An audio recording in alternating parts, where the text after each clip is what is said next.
What is going on, guys? Welcome to the first ever continental cooking competition. I'm your host and your only judge, Ned the Neutral. Let's meet our contestants. First in our lineup is King George III, the tyrant taxer of the 18th century, and George Washington, the first president and the commander of Patriot forces.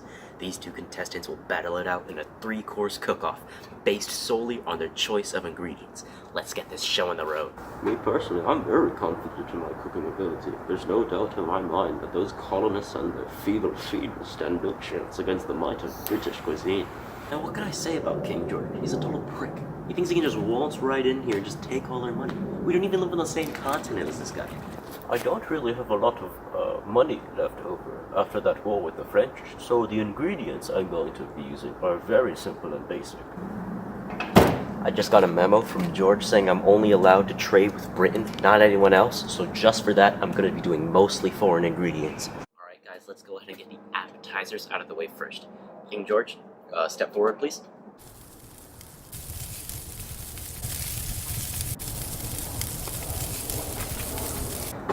Alright, what is this? What am I looking at? What is this? It's Tory's tomato soup. What's in it? Ground up supporters of the British Crown? No, it's just tomatoes and ground up monarch butterflies. Why? Oh, the tomatoes, right. Well, in 1645, the color red was adopted by the British Army when it was first established. Fun fact. No, the butterflies. Oh, you mean these things? Well, you see, butterflies are actually attracted to salt, since flowers alone don't really have that much sodium.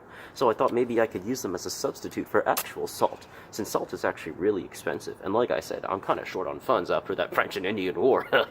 Also, monarch butterflies. Monarch.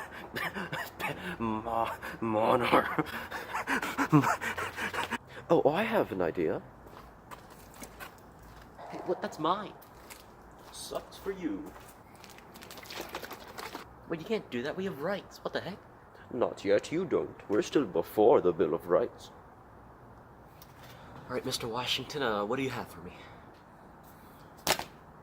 It's stuffed squash with corn and beans. Aren't corn, beans, and squash supposed to be a Native American thing? You know, the Three Sisters, I think it was called? I thought you said we were gonna be, like, independent and stuff. Where did you even get this? Come on, man, what was I supposed to do? Parliament cut off all of my ports. I didn't have another choice. They wouldn't have done that if you hadn't thrown away all that good tea.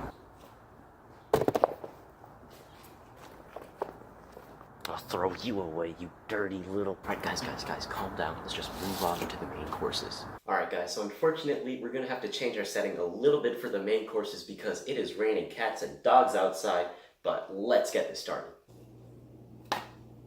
Hey, pigs in a blanket.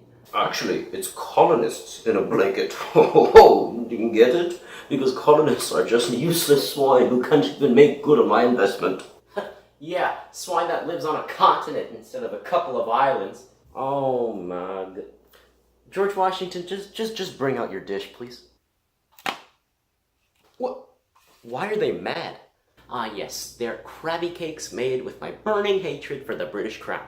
See, this is why you don't get any representation in Parliament. Just don't tax us without representation. It's 3 pence per pound. 3. Well, I'm afraid that's 3 pence too much. And so be it. Guys. Alright guys, with that out of the way, let's move on to the desserts. George Washington, go ahead. Ooh, fire. I'm interested. What is this? It's called a crème brûlée. It's a classic French dessert. After all, they were a really big help during the Revolutionary War. Wait, French? I thought you guys got wrecked by the French in the Battle of Quebec in 1775. Says the one with the best military in the world, who lost to a bunch of angry white dudes. I still see your shadows in my room. So do I just take this and burn the ice cream? Yes, because self-government is the way to go if you want to avoid people like him. Can't take back the love that I gave you.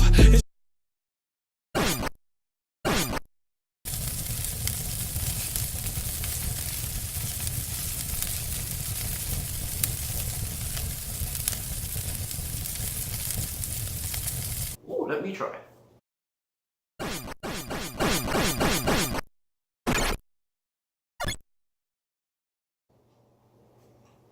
That is good. What? It's just a perk of being a parent country. What kind of parent are you? What the heck? Alright, King George. Bring your dessert.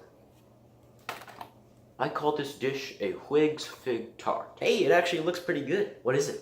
Well, you see, Whigs, a political party in London, have long opposed the pro-war Tories in Parliament, and once Cornwallis just got absolutely wrecked in 1781 and eventually surrendered the year after, Whigs came to power, and only then did Parliament start to vote for the cessation of all offensive operations in North America. So I guess they were pretty cool. This dish is a tribute to them. You know, that's really nice of you, George. It's a shame you had to die of porphyria. What? To the point where I love and I hate you, and I cannot change you, so I must replace you.